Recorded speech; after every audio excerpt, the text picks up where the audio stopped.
थोड़ा सा आगे बढ़ते हैं हम। जो लोग विरोध करते हैं इन बातों का कि भाई 5 दीपक वाली आरती के साथ में सतगुरु रामपाल जी भगवान की आरती नहीं उतारनी चाहिए, आरती नहीं उतारी जाती है, तो उन भगत भाई बहनों के लिए अब हम आपको ज्ञान गंगा पुस्तक का पेज नंबर 165 दिखाते हैं। ये विश्व विजेता संत, ये ज्ञान गंगा पुस्तक आप सबके पास में है, उसका पेज नंबर 165 देख लेना भाई और बहनों। मैंने ये पीडीएफ डाउनलोड की है ज्ञान गंगा पुस्तक की। ओरिजिनल पुस्तक में ये कितने पेज पर है, ये पुस्तक मेरे हाथ में है ज्ञान गंगा, मैंने पेज को फोल्ड कर रखा है। ओरिजिनल पुस्तक के अंदर ज्ञान गंगा के अंदर पेज नंबर 142 पर ज्ञान गंगा पुस्तक पेज नंबर 142 घर पर है तो खोलकर देख सकते हैं। और उसकी जो पीडीएफ है, पीडीएफ का पेज नंबर 165 है। इस पर नास्त्रेदमस की भविष्यवाणी का जिक्र है, उस परम संत के बारे में, सायरन के बारे में। और वो परम संत कौन है, सायरन कौन है, नास्त्रेदमस की भविष्यवाणी वर्तमान में किस संत पे फिट होती है, हम सबको पता है, सतगुरु रामपाल जी। तो नास्त्रेदमस जी उस शायरन के विषय में, उस तत्वदर्शी संत के विषय में, यानी सतगुरु रामपाल जी भगवान के विषय में कि कैसे उनकी पूजा करें, कैसे उनकी भक्ति करें, हमें समझा रहे हैं, हमें बता रहे हैं। ध्यान से देखिएगा। और मैंने आपको इस वीडियो के शुरुआत में एक लाइन याद करने के लिए कहा था कि भाई और बहनों इस पॉइंट को ध्यान रखना जो लिखा हुआ है। क्या ये वही पेज है यथार्थ भक्ति बोध का, पेज नंबर 165, जिसमें लिखा हुआ भूल सुधार, ये वही पेज है। इस पेज में यहां पर दास ने आपको दिखाया था, यानी सत्य पुरुष के अतिरिक्त कोई पूज्य देव नहीं है।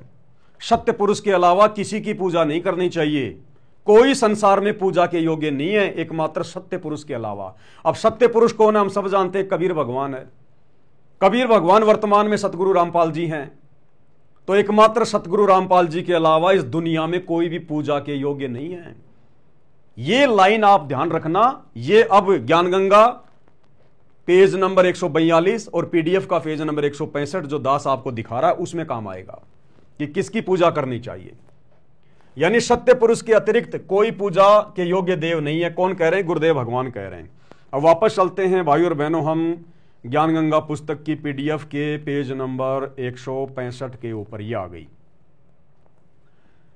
ये तो यथार्थ भक्ति बोध का पेज नंबर 165 है और ज्ञान गंगा का भी भक्ति बोध उसका पीडीएफ का 165 ही है। विश्व विजेता संत और 165 नंबर पेज। अब नास्त्रेदमस जी क्या कह रहे हैं उस तत्वदर्शी संत के विषय में, ध्यान से सुनिएगा भाई और बहनों। लास्ट में यहां पर ये देखिएगा, उस तत्ववेता यानी तत्वदर्शी संत, उस तत्ववेता महामानव, एक होता है मानव, आप और हम सब मानव हैं, एक होता है महामानव जो मानव को उत्पन्न करता है, परमेश्वर परमात्मा। एक होता है पुरुष और एक होता है महापुरुष, परम पुरुष। उस तत्ववेता महामानव यानी शायरन को सिंहास नस्त करके, सिंहास नस्त यानी ऊंचे सिंहासन पर बैठा कर, आज घर घर में अपने गुरुदेव भगवान के लिए सिंहासन किसने लगाए? आज घर घर में सतगुरु रामपाल जी भगवान के बेड, उनके विश्राम के लिए, उनको भोग लगाने के लिए किन लोगों ने लगाए? उस कल की भगवान सतगुरु रामपाल जी की चुनिंदा आत्माओं ने, सत्सेवक भाई बहनों ने। यह भी आ गया प्रमाण कि उस महामानव को सिंहास नस्त करके यानी ऊंचे सिंहासन पर बैठाकर, आसन लगाकर, जो घर घर में सत्सेवक भाई बहन लगा चुके हैं, उस तत्ववेता महामानव शायरन को सिंहास नस्त करके यानी आसन पर बैठाकर, आगे कोष्टक में लिखा है गुरुदेव ने, आसन पर बैठाकर उसको आराध्य देव मानकर पूजा करें। उसको आराध्य यानी इष्ट देव मानकर, उसको इष्ट देव मानकर क्या करें? पूजा करें। किसके विषय में लिखा है? सतगुरु रामपाल जी के विषय में। और वहां मैंने ऊपर आपको क्या दिखाया? गुरुदेव भगवान ने क्या लिखा है? यानी सत्य पुरुष के अलावा कोई पूज्य देव नहीं है। यानी पूजा किसकी करनी चाहिए? सत्य पुरुष की। और यहां नास्त्र दमस जी किसकी पूजा करने के लिए कह रहे हैं? उस तत्वदर्शी संत की, सायरन की, यानी सतगुरु रामपाल जी की। तो कौन हुए सतगुरु रामपाल जी? स्वयं कबीर भगवान। अब उनकी पूजा कैसे करेंगे भाई? उनको आसन पे बैठाकर, आपने भगवान को आसन पर बैठा दिया नास्त्र दमस जी के अनुसार कि भाई उसको सिंहासनस्थ करके आसन पर बैठाकर उसकी पूजा करें, इष्ट मानकर। तो पूजा तो मेरे भाई पांति पंच पोहप कर पूजा, पांति पंच पोहप कर पूजा। और यहां नास्त्र दमस जी क्या कह रहे हैं? उसको आराध्य देव मानकर पूजा करें। तो हम सत्सेवक क्या कर रहे हैं? पाति पंच पोहप कर पूजा, देव निरंजन और न दूजा। उसको इष्ट मानकर पूजना है। हम सत्सेवक अपना इष्ट किसको मानते हैं? दाढ़ी मूछ वाले नकली कबीर को नहीं मानते। हम अपने गुरुदेव सतगुरु रामपाल जी भगवान को मानते हैं। तभी तो हमने इस नकली कबीर की फोटो को फाड़ फाड़ के फेंक दिया। तो भैया पूजा कैसे करोगे? अगरबत्ती लगाओगे, धूप बत्ती लगाओगे? पूजा का मतलब क्या है? सिंहासन पर बैठाकर पूजा करने का मतलब क्या है? सिंहासन पर बैठाकर पूजा करने का मतलब है आरती उतारना। अपना इष्ट मानकर, आराध्य देव मानकर उसकी पूजा करें। तो पूजा कैसे की जाती है भाई? कभी मंदिरों में जाके देखना, आरती में जब वो लोग पूजा करते हैं, अरे आरती घुमाते कि नहीं घुमाते हैं? लेकिन उनको तो ज्ञान नहीं कि परमात्मा कौन है। वो तो पत्थरों के आगे, मुर्दों के आगे आरतियां घुमा रहे हैं। आप और हमें परमात्मा ने सद्बुद्धि दे दी, तत्व भेद दे दिया, अपनी पहचान करवा दी। हम पीछे क्यों हटे भाई? जब घर में भगवान आके बैठ गया, अपनी शरण में ले लिया, अब कोई मंद बुद्धि महामूर्ख होगा जो अपने गुरुदेव भगवान की आरती उतारने से पीछे हटेगा, उनको इष्ट मानकर, आराध्य देव मानकर। साफ साफ लिखा है उसको आराध्य देव मानकर पूजा करें। और ऊपर गुरुदेव ने लिख दिया, यानी सत्य पुरुष ही एकमात्र पूजा के योग्य है। तो बताओ भैया, सत्य पुरुष की पूजा करें या सतगुरु रामपाल जी की करें? दो की पूजा का तो आदेश नहीं है ना। तो वो सत्य पुरुष वर्तमान में धरती पर सतगुरु रामपाल जी ही हैं। इसलिए उनकी पूजा आने वाले समय में पूरा विश्व आसन लगाकर, क्योंकि ये नास्त्र दमस की भविष्यवाणी का समर्थन सतगुरु रामपाल जी ने किया है।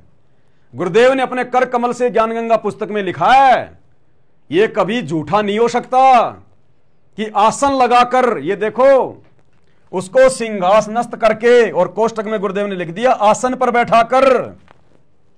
अब किसी ने तो गुरुजी को अलमारी में बैठा रखा है, किसी ने रसोई के कोने में बैठा रखा है। भैया यहां पर आराध्य मानकर, इष्ट मानकर, जब आप अपने गुरु को इष्ट मान लोगे ना, फिर दाढ़ी मूछ वाले कबीर के लिए जगह नहीं रहेगी। गरीबदास जी, दादा गुरु जी, पंडित चिदानंद जी, इनकी फोटो आपके घर में नहीं रहेगी। अभी तक आपने उनको इष्ट तो नहीं माना, इसलिए आप उनकी पूजा नहीं कर पा रहे। आपके अंदर वो भाव, वो विचार प्रकट ही नहीं हो पा रहे कि आपका गुरु भगवान है। हम सत्सेवकों पे ये दया हो गई। परमेश्वर के हम सौ बार दंडवत शुक्रगुजार हैं कि हम नीचों पर परमात्मा ने कैसे दया बख्शी।